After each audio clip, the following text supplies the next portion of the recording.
నమస్కారం NI news కి స్వాగతం. హెడ్లైన్ చూద్దాం.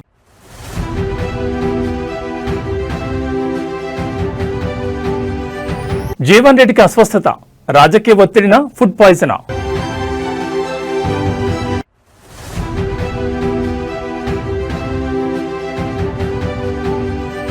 పంచాయతీరాజ్లో భారీ సంస్కరణలు, ఎంపీటీసీ జెడ్పీటీసీ వ్యవస్థల రద్దు.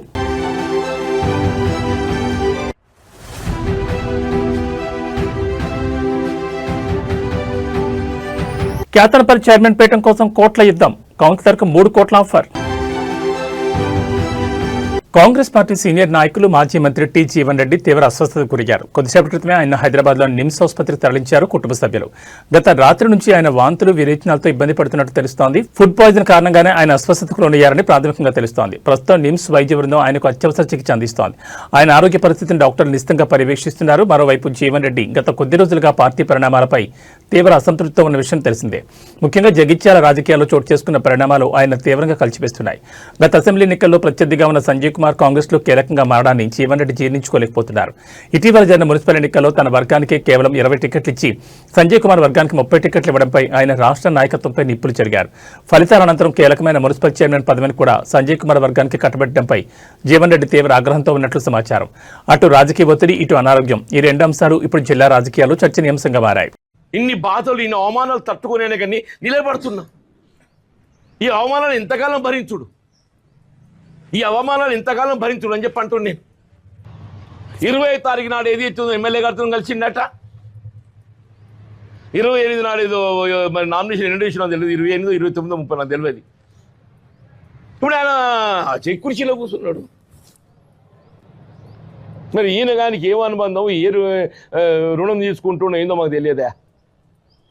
మమ్ముళ్ళు బలి పెడుతున్నావు కదా, నువ్వు మమ్ముళ్ళు బలి పెడుతున్నావు కదా అంటున్నాయి అనేది. నేను బీఆర్ఎస్కి చేయలేదు, బీజేపీకి చేయలేదు. కాంగ్రెస్ అన్యాయం జరిగింది. టికెట్లు దొంగలెక్క ఎత్తుకపోయిండు. అర్ధరాత్రి కన్నం వేసి ఎత్తుకపోయిండు. పక్కిండు కన్నం వేసి ఎత్తుకపోతాడో ఎమ్మెల్యే గారు మన టికెట్లు ఎత్తుకపోయిండు. బీఫామ్ చేతి గుర్తు ఎత్తుకపోయిండు. మన విధిలేక ఏదైతే ఉందో ఇవాళ ఇంకో ఇవాళ ఈ వేరే గుర్తుతో మీ ముందుకు వచ్చినామని చెప్పిన తప్ప ఏం మాట్లాడలేదు. ఎక్కడ కూడా కాంగ్రెస్ పార్టీ భిన్నంగా మాట్లాడలేదు. మరి అసలు ఈ మానసిక క్షోభ అనేది, దీనికి ముగింపు ఎట్లా వస్తుంది ఏంది అనేది నాకు కూడా ఉంచుకోలేకపోతున్నాయి. అని ఇన్ని అవమానాలు భరిస్తూ కాంగ్రెస్ పార్టీలో కొనసాగటం ఆలోచించుకునే పరిస్థితి ఏర్పడుతుందని చెప్పంటారు. ఇన్ని అవమానాలు భరిస్తూ ఇంత ఆత్మక్షోభతోని కాంగ్రెస్ పార్టీలో కొనసాగటం ఆలోచించుకునే పరిస్థితి ఇలా ఏర్పడుతుందని చెప్పండి. మరి భవిష్యత్తు ఇలా ఎటు దారి తీస్తుందో ఏంటో కానీ ఇప్పటికైనా అధిష్టానం ఏదైతుందో, లేకుంటే ఇది ముగింపు కాదు కదా. ఎన్నిక ముగింపు కాదు కదా. ఈ వేధింపులు ఏదైతుందో ఆయన ఎమ్మెల్యే ఉన్నంతకాలం కొనసాగుతాయి. ఈ వేధింపులు ఇంతటితో ముగిసేటి కాదు. ఈ వేధింపులు ఏదైతుందో ఆయన ఎమ్మెల్యే ఉన్నంతకాలం కొనసాగుతాయి. మరి ఈ వేధింపులు భరించుకుంటా, ఈ మానసిక క్షోభను భరించుకుంటా కాంగ్రెస్లో కొనసాగడం సాధ్యమేనని చెప్పి అనిపిస్తుందని చెప్పి అంటున్నాను. రియల్లీ మరి అసలు ఏంటి దారి ఎటు ఉంటుంది ఏంటి అనేది నేను ఊహించుకోలేకపోతున్నాను చెప్పండి. మీతోనైనా ఈ మనోవేదన పంచుకుందాం అని చెప్పని నేను మాట్లాడుతున్నాను. అంతకంటే ఎక్కువ నేను చెప్పగలిగేది లేదు. మీరు పరిస్థితులని గమనిస్తున్నారు అని చెప్పి అంటున్నా. తెలంగాణ రాష్ట్ర రాజకీయాల్లో మరో సంచలన మార్పునకు ప్రభుత్వం రంగం సిద్ధం చేస్తోంది. దశాబ్దాలుగా కొనసాగుతున్న ఎంపీటీసీ జెడ్పీటీసీ వ్యవస్థలను పూర్తిగా ఎత్తివేసే దిశగా రాష్ట్ర ప్రభుత్వం తీవ్రంగా ఆలోచిస్తున్నట్లు విశ్వసనీయ సమాచారం అంటోంది. ఈ వ్యవస్థల వల్ల ఆశించిన ప్రయోజనం లేదని, ఎన్నికైన సభ్యులకు సరైన అధికారాలు, బాధ్యతలు లేకపోవడమే దీనికి ప్రధాన కారణమని ప్రభుత్వం భావిస్తోంది. ఇకపై ఎంపీటీసీ జెడ్పీటీసీలకు నేరుగా ఎన్నికలుండవు. సభ్యుల స్థానంలో సర్పంచులు నేరుగా ఎంపీపీలను ఎన్నుకునే విధానాన్ని తీసుకురావాలని చూస్తున్నారు. అదేవిధంగా ఎంపీపీలే కలిసి జిల్లా పరిషత్ చైర్మన్ ఎన్నుకునే పరోక్ష పద్ధతిని ప్రవేశపెట్టే అవకాశం ఉంది. ఇతర రాష్ట్రాలతో అమలవుతున్న పంచాయతీరాజ్ విధానాలపై సమగ్ర నివేదిక ఇవ్వాలని ఇప్పటికే పంచాయతీరాజ్ శాఖను ప్రభుత్వం ఆదేశించింది. ఈ కీలక నిర్ణయంపై ఈ నెల 23న జరగబోయే కేబినెట్ భేటీలో విస్తృతంగా చర్చ జరిగే అవకాశం ఉంది. పంచాయతీరాజ్ శాఖ ఇచ్చే నివేదిక ఆధారంగా చట్టపరమైన చిక్కులు ఏమైనా వస్తాయా, రాజకీయంగా దీని ప్రభావం ఎలా ఉంటుంది అనే అంశాలను విశ్లేషించిన తర్వాతే సర్కార్ తుది నిర్ణయం తీసుకోనుంది. ఒకవేళ ఇదే జరిగితే స్థానిక సంస్థల ఎన్నికల స్వరూపమే పూర్తిగా మారిపోనుంది. ఇది పాత పద్ధతికి చరమగీతం పాడుతుందా, లేక కొత్త వివాదాలకు దారితీస్తుందా వేచి చూడాలి.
మంచిర్యాల జిల్లా కేతనపల్లి మున్సిపాలిటీ చైర్మన్ పీఠం ఇప్పుడు రాష్ట్ర వ్యాప్తంగా హాట్ టాపిక్ గా మారింది. చెన్నూరు నియోజకవర్గంలో పట్టు నిలుపుకోవాలని ఒకరు, అధికారాన్ని హస్తగతం చేసుకోవాలని మరొకరు వేస్తున్న ఎత్తుగడతో రాజకీయాలు రణరంగాన్ని తలపిస్తున్నాయి. ముఖ్యంగా ఈ కుర్చీ కోసం ఏకంగా కోట్ల బేరసారాలు సాగుతున్నాయన్న వార్త ఇప్పుడు పొలిటికల్ సర్కిల్స్ లో ప్రకంపనలు సృష్టిస్తోంది. మంత్రి గడ్డం వివేక్ ఈ ఎన్నికను అత్యంత ప్రతిష్టాత్మకంగా తీసుకున్నట్లు సమాచారం. సంఖ్యాబలం లేకపోయినా ఎలాగైనా చైర్మన్ పీఠాన్ని దక్కించుకోవాలని ఆయన వ్యూహాలు రచిస్తున్నట్టు తెలుస్తోంది. చైర్మన్ పదవి దక్కాలంటే మరో 3 కౌన్సిలర్ల మద్దతు అవసరం. ఇందుకోసం ఒక్కో కౌన్సిలర్కు ఏకంగా 3 కోట్ల చొప్పున భారీ ఆఫర్ ఇచ్చినట్లు ప్రచారం జరుగుతోంది.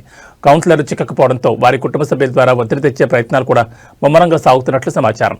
ప్రచార సమయంలో ఇరు వర్గాల మధ్య జరిగిన రాళ్ల దాడిలో ఓ కానిస్టేబుల్ తీవ్రంగా గాయపడ్డారు.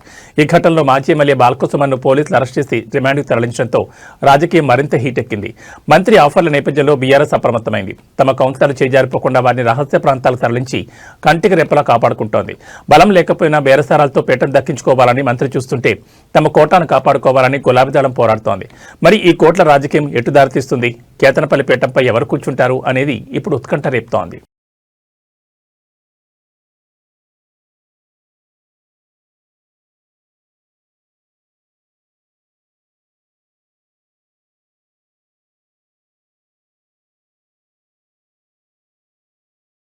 హైదరాబాద్లోని అత్యంత రద్దీ ప్రాంతమైన మైత్రివనం చౌరస్తాలో ఒక్కసారిగా కలకలం రేగింది. ఇక్కడి ఆదిత్య ఎన్క్లేవ్ భవనంలో భారీ అగ్ని ప్రమాదం సంభవించింది.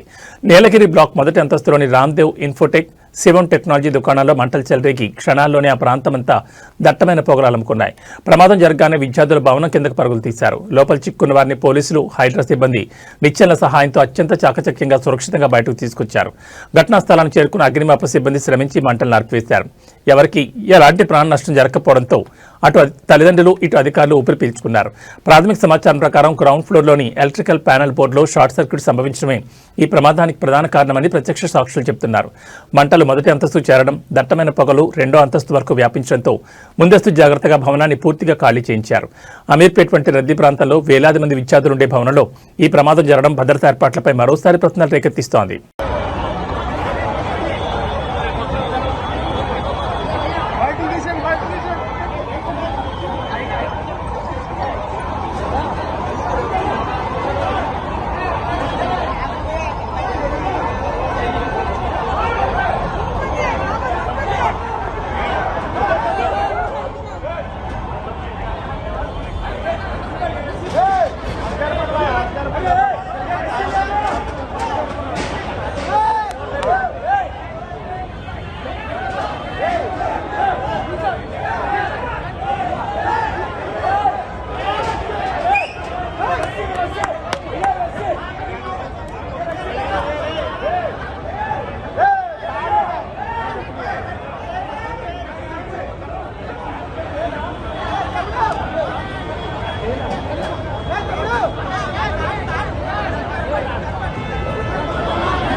ఆంధ్రప్రదేశ్ శాసనమండలి వేదికగా ఈ రోజు ఊహించని పరిణామాలు చోటు చేసుకున్నాయి. టీటీడీ నెయ్యి సరఫరా, హిందాపూర్ డైరీ అంశం మరోసారి సభను కుదిపేసింది. అయితే ఈసారి రాజకీయ విమర్శలు దాటి ఏకంగా దేవుడి ఫోటోలు సభలోకి రావడం తీవ్ర దుమారానికి దారితీసింది. హిందాపూర్ డైరీ వివాదం, టీటీడీలో హెరిటేజ్ దోపిడీ అంటూ వైసీపీ ఎమ్మెల్సీలు ప్లకార్డులు చేతబట్టి ర్యాలీగా మండలికి చేరుకున్నారు. దీనిపై చర్చకు వారు పట్టుబట్టినప్పటికీ చైర్మన్ మోషన్ రాజ్ నిరాకరించారు. వైసీపీ సభ్యులు ఏకంగా దేవుడి ఫోటోలు పట్టుకుని సభలోకి రావడం అధికార పక్షాన్ని విస్మయానికి గురిచేసింది. దీనిపై మంత్రి పయ్యావుల కేశవ్ అత్యంత ఘాటుగా స్పందించారు. రాజకీయాల కోసం దేవుడిని వాడుకుంటారా? ఇది హిందూ ధర్మాన్ని, ప్రజల నమ్మకాన్ని దెబ్బతీయడమే. వైసీపీ నేతలకు దేవుడంటే భయం, భక్తి లేవు. కేవలం జగన్ ఆదేశాలనే పాటిస్తున్నారంటూ పయ్యావుల నిప్పులు చెరిగారు. మంత్రి పయ్యావుల కేశవ్ మాట్లాడుతున్న వినకుండా వైసీపీ సభ్యులు దేవుడి ఫోటోలు ప్రదర్శిస్తూ నిరసన కొనసాగించడంతో సభలో తీవ్ర ఉద్రిక్తత నెలకొంది. ఈ క్రమంలో తీవ్ర అసహనానికి లోనైన పయ్యావుల తన హెడ్ ఫోన్స్ ను విసిరి కొట్టడం చర్చనీయాంశంగా మారింది. ఈ గందరగోళం మధ్య సభను సజావుగా నడపడం సాధ్యం కాదని భావించిన చైర్మన్ మండలిని వాయిదా వేశారు. ఒకవైపు నెయ్యికెళ్తే అంశం, మరోవైపు దేవుణ్ణి రాజకీయాల్లోకి లాగుతున్నారన్న ఆరోపణలతో ఏపీ రాజకీయాలు మరోసారి హీటెక్కాయి.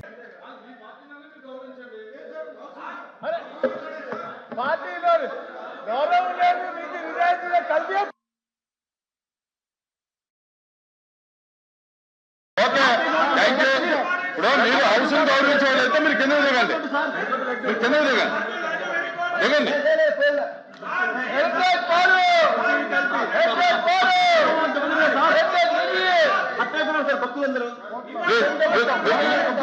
మీరు దిగితే ఎల్ఓపి గారు మాట్లాడతారు. అని మీరు అలా మీరు దిగాలి, దిగాలి, మీరు దిగాలి.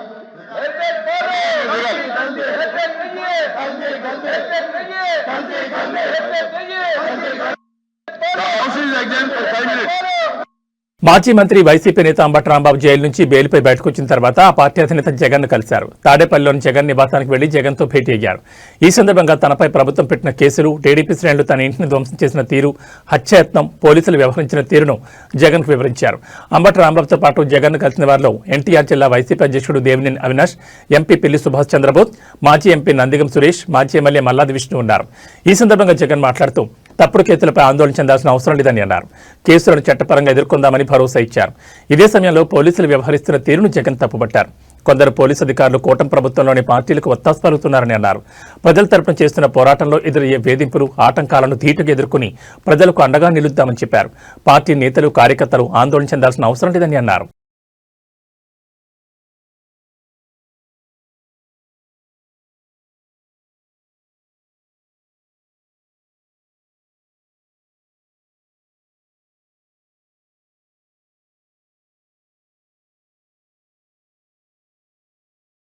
ముఖ్యమంత్రి చంద్రబాబు నాయుడు ఢిల్లీలో పర్యటిస్తున్నారు. ఢిల్లీలోని భారత్ మండపంలో జరుగుతున్న ఇండియా ఏఐ ఇంపాక్ట్ సమిట్ 2026లో ఆయన పాల్గొన్నారు.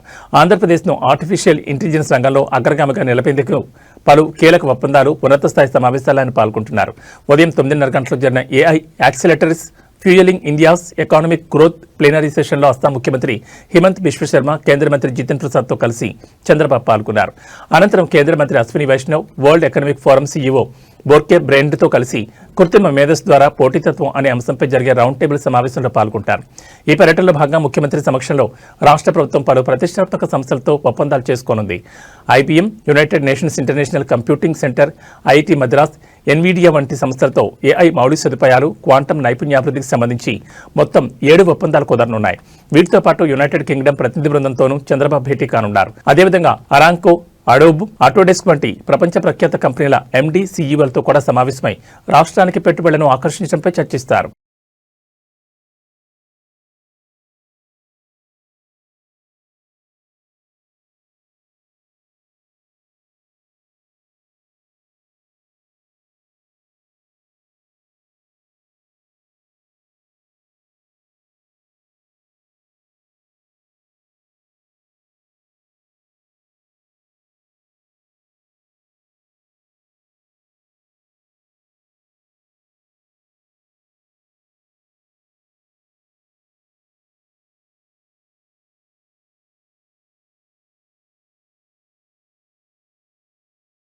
దళిత డ్రైవర్ సుబ్రహ్మణ్యం హత్య చేసి డోర్ డెలివరీ చేసిన కేసు ఏపీలో కలకలం రేపిన సంగతి తెలిసిందే. 2022 మే 19 ఈ ఘటన జరిగింది. ఈ కేసులో నిందితుడైన వైసీపీ ఎమ్మెల్సీ అనంతబాబు ప్రస్తుతం బెయిల్పై బయట ఉన్నారు. తాజాగా ఈ హత్యలో అనంతబాబు భార్య లక్ష్మీదుర్గ ప్రమేయం కూడా ఉన్నట్లు సిట్ అధికారులు నిర్ధారించారు. ఆమెను ఈ కేసులో A2గా పేర్కొంటూ రాజమండ్రి SC/ST ప్రత్యేక కోర్టులో అడిషనల్ ఛార్జ్షీట్ దాఖలు చేశారు. ఈ క్రమంలో లక్ష్మీదుర్గ కోసం పోలీసులు గాలిస్తున్నారు. కాకినాడ అడ్డతేగల్లో ఆమె లేదని, ఆమె పరారీలో ఉన్నట్లు పోలీసులు గుర్తించారు. మరోవైపు హత్య జరిగినప్పుడు తాను తమ బంధువులను పరామర్శించేందుకు ఆసుపత్రికి వెళ్లానని గతంలో ఆమె వాంగ్మూలం ఇచ్చారు. అయితే ఆమె తప్పుడు సమాచారం ఇచ్చిందని, హత్య జరిగిన రాత్రి అనంతబాబుతో పాటు ఆమె కారులోనే ఉందని సీసీ కెమెరా విజువల్స్ ద్వారా సిట్ టీం గుర్తించింది. ఈ నేపథ్యంలో ఆమెను A2గా పోలీసులు చేర్చారు.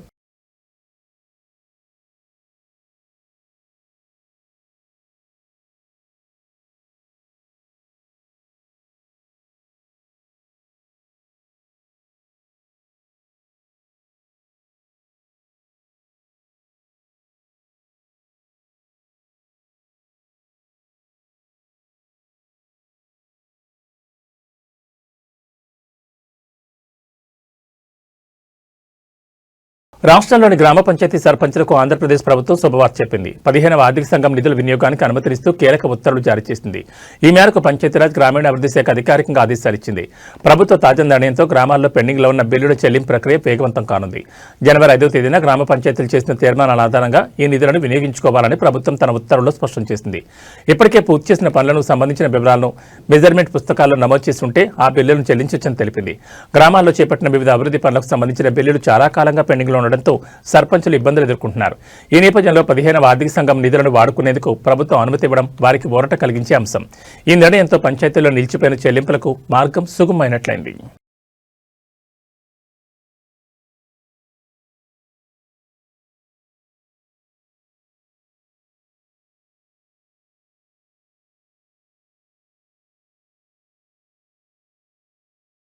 ప్రపంచవ్యాప్త ట్రావెల్ వీడియోలతో సంచలనం సృష్టించిన తెలుగు యూట్యూబర్ నా అన్వేష్ ఇన్స్టాగ్రామ్ అకౌంట్ ఒక్కసారిగా కనుమరుగైంది. 1.3 మిలియన్ ఫాలోవర్స్ ఉన్న ఈ అకౌంట్ బ్యాన్ కావడం చర్చనీయాంశంగా మారింది. గతంలో అన్వేష్ తన వీడియోలో భారతదేశాన్ని దూషించారని నటి కరాటే కళ్యాణి సిసిఎస్ పోలీసులకు ఫిర్యాదు చేశారు. దీంతో పోలీసులు విచారణ చేపట్టి మత విద్వేషాలు రెచ్చగొట్టేలా, దేశ ప్రతిష్టకు భంగం కలిగించేలా పోస్టులు ఉన్నట్లు గుర్తించారు. ముందుగా ఇన్స్టాగ్రామ్ యాజమాన్యానికి లేఖ రాసి అకౌంట్ వివరాలు సేకరించారు. తర్వాత మరో లేఖలో విద్వేషపూరిత కంటెంట్ ఉందని తక్షణమే అకౌంట్ తొలగించాలని కోరారు. ఇన్స్టాగ్రామ్ యాజమాన్యం పోలీసుల లేఖపై స్పందిస్తూ అన్వేష్ అకౌంట్ను క్షుణ్ణంగా పరిశీలించింది. నిబంధనల ఉల్లంఘన నిర్ధారణ అయిన వెంటనే బ్యాన్ చేసింది. ప్రస్తుతం అకౌంట్ సెర్చ్ రిజల్ట్స్ లో కనిపించడం లేదు. నమస్తే అందరికీ. నా ఇన్స్టాగ్రామ్ ఛానల్ ఏదైతే ఉందో అది పోయిందండి. నేను చాలా బాధపడుతున్నాను. అంటాననుకున్నారా బత్తాయిలు? రూపాయి దాని ఇన్స్టాగ్రామ్ ఇంకైతే పోతే ఇట్టిన ఈక.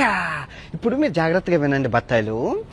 ఈ 2 చేతులు నా 2 ఇన్స్టాగ్రామ్స్ అనమాట. ఈ 2 కాళ్ళు నా 2 యూట్యూబ్ ఛానల్ అనమాట. నా బాడీ ఏదైతే ఉందో ఫేస్బుక్ అనమాట. ఈ 5ని నడిపించేది తెలివైన బుర్ర. ఎంతమంది కుక్కల్ని నిద్ర లేకుండా చేస్తున్నానే బత్తాయిల్ని, ఆ బుర్ర.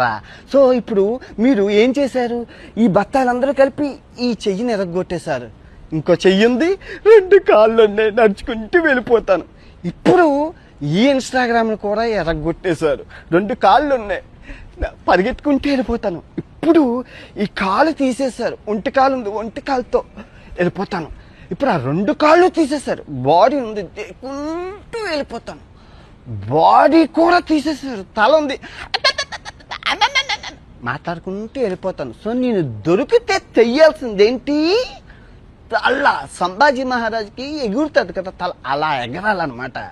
నేను ఎవరిని దేకనది తెలిసి ఇన్స్టాగ్రామ్ పోయింది, అది పోయింది, ఇది పోయింది. పనికొచ్చే పనులు చెయ్యండి రా. నాకేమైనా ఉపయోగం ఉందా ఇన్స్టాగ్రామ్తో? నేను ఏమైనా ప్రమోషన్స్ చేశానా? ఏదైనా లింక్ ఇచ్చానా? నేను ఎవరినైనా మోసం చేశానా? నాకెందుకు ఇన్స్టాగ్రామ్ ఫాలోవర్స్ ఉంటే ఏంటి, పోతే ఏంటి? అదిదా ఇంపార్టెంట్. యూట్యూబ్ లాస్ట్ మంత్ 8 లక్షల బ్యాంక్ బ్యాలెన్స్ నుంచి ఎంత 1,09,00,000 లాభమా? అది ఇన్స్టాగ్రామ్ ఉంటే ఎత్తిపోతే ఏట. ఇదిగో వినాయకుడి మీద ప్రమాణకం చేసి చెప్తున్నాను, 2026 భర్తని క్షమించేదే లేదు. సత్యం అల్లా కూడా చెప్పిండా. నిద్ర లేనివ్వను, మీకు నిద్ర పట్టదు. 2026 నరకము చూపిస్తాను, నరకము. నేను ఎవరిని దేకను. ఫస్ట్ ఆఫ్ ఆల్ నేను ఎవరిని దేకను. నువ్వు గుర్తుపెట్టుకో. నాకు కావాల్సింది ఏంటి? ఆరోగ్యం. అది దాచుడు. ఆరోగ్యమే మహాభాగ్యం. వీళ్ళందరూ పోతే ఉంటేట్రా, మనుషులే ప్రాణాలే పోతున్నాయ్యా. ఓకే బగ్నరా, రేపు నుంచి రోజు వీడియో వస్తుందా? అల్వాల్ సర్కిల్ మత్స్యబొల్లారం మార్కెట్ సమీపంలో ఛత్రపతి శివాజీ మహారాజ్ జయంతి సందర్భంగా శివాజీ యూత్ అసోసియేషన్ ఆధ్వర్యంలో అన్నదాన కార్యక్రమం నిర్వహించారు. ఈ సందర్భంగా వారు మాట్లాడుతూ గత 5 సంవత్సరాల నుంచి ఛత్రపతి శివాజీ మహారాజ్ జయంతి సందర్భంగా ఇక్కడ అన్నదాన కార్యక్రమం నిర్వహిస్తున్నామని తెలిపారు. ప్రతి ఒక్కరూ సనాతన ధర్మాన్ని పెంచాలని, అందరూ ఐకమత్యమై మన హిందూ ధర్మాన్ని, సనాతన ధర్మాన్ని ఇలాగే కొనసాగించాలని కోరారు. మహారాష్ట్రలో ఎలా జరుపుకుంటారో మన తెలంగాణలో కూడా ప్రతి సంవత్సరం ఘనంగా జరుపుకోవాలని కోరారు. ఈ కార్యక్రమంలో సంపత్ యాదవ్, నాగరాజ్, సాయిబాబా యాదవ్, శేఖర్, శ్రీధర్, బబ్లు, బంటి సింగ్, అక్షయ్ గౌడ్, రాహుల్ సింగ్ తదితరులు పాల్గొన్నారు.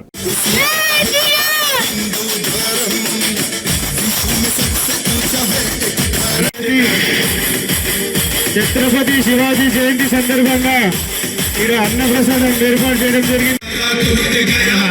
సంపద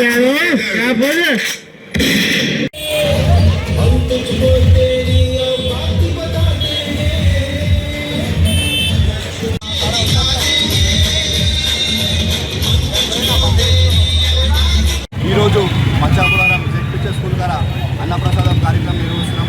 శివాజీ జయంతి దగ్గర ఒక 5 years అయిపోయింది. ఈసారి మేము చేస్తున్నాం మా శివాజీ గ్రూప్ తరఫు నుంచి అందరం నిలబడతాం. ఎప్పటికైనా సరే ఈ కార్యక్రమం ఉన్నంత వరకు ఎప్పటికీ సాగుతూనే ఉంటుంది. కాబట్టి మేమని కాదు అందరూ హిందువులందరూ ఏకం కావాలని కోరుకుంటాం. జై శ్రీరామ్. 5 years నుంచి మధ్యప్రదేశ్ చెప్పేస్తారా ఛత్రపతి శివాజీ మహారాజ్ జయంతి చేస్తున్నాం. ఈసారి ఫస్ట్ మనం అన్నప్రసాదం చేసినాం. ఇంతకుముందుకు ఎప్పుడు మనం జ్యూస్లు కానీ మన ప్రసాదం కానీ మంచినాం. మరి ఈసారి ఫస్ట్ టైం అన్నప్రసాదం చేస్తున్నాం. సో నెక్స్ట్ ఇయర్ కూడా ఇంతకన్నా మంచిగా చేయాలనుకుంటున్నాం. అందరు హిందువులు కానీ ఇంకా మాత్రం ఎవరైనా సరే శివాజీ మహారాజ్ని ఆదర్శంగా తీసుకొని ఆయన ఎలా మంచి కోసం పోరాడిండో, దేశం కోసం పోరాడిండో, ధర్మం కోసం పోరాడిండో, స్త్రీలను ఎలా గౌరవించిండో అలా అందరూ మంచిగా ఉండాలని కోరుకుంటున్నాం. మీరందరూ సహకార ఇప్పుడు నాతో ఉండాలి. శివాజీ మహారాజ్ జయంతి శుభాకాంక్షలు. ఇక్కడ పచ్చబొలారం మందడి డివిజన్లో జెడ్పిహెచ్ఎస్ స్కూల్ వద్ద గత 5 సంవత్సరాలుగా మా శివాజీ అసోసియేషన్ ద్వారా ప్రతి ఒక్క ఏడాది అన్నప్రసాదం కార్యక్రమము మరి శివాజీ జయంతి ఎలాగైతే మేము డెవలప్మెంట్ 5 సంవత్సరాల నుంచి చేసుకుంటూ వస్తున్నామో అలాగే ఇంకా ముందుకు మన సనాతన ధర్మాన్ని పెంచాలని ప్రతి ఒక్క హిందువును ప్రతి ఒక్క యువతను అందరూ ఐక్యమత్యమై మన హిందూ ధర్మాన్ని మన సనాతన ధర్మాన్ని ఇలాగే కొనసాగుతూ మొత్తం ప్రజల్లో మొత్తం మన హిందుత్వం ఏందో మన సనాతన ధర్మాన్ని మనం ఎలాగైతే ఇప్పుడు మన ప్రజలందరూ మన తెలంగాణలో ఎలాగైతే మన మహారాష్ట్రలో అదేవిధంగా మహారాష్ట్రలో ఎలాగైతే జరుపుతారో అదేవిధంగా మన తెలంగాణలో కూడా ప్రతి ఏడాది ప్రతి సంవత్సరం మహారాష్ట్ర కన్నా మరీ ఎక్కువ మన తెలంగాణలో కూడా తీసుకెళ్లాలని శివాజీ జయంతిని అందరు ప్రజలకు కోరుతున్నాము. జై శివాజీ. ఇక బులెటిన్ ముగించే ముందు హెడ్లైన్స్ మరోసారి.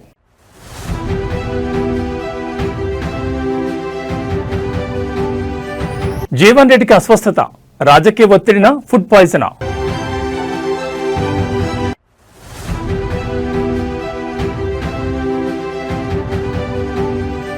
పంచాయతీరాజ్లో భారీ సంస్కరణలు, ఎంపీటీసీ జెడ్పీటీసీ వ్యవస్థల రద్దు.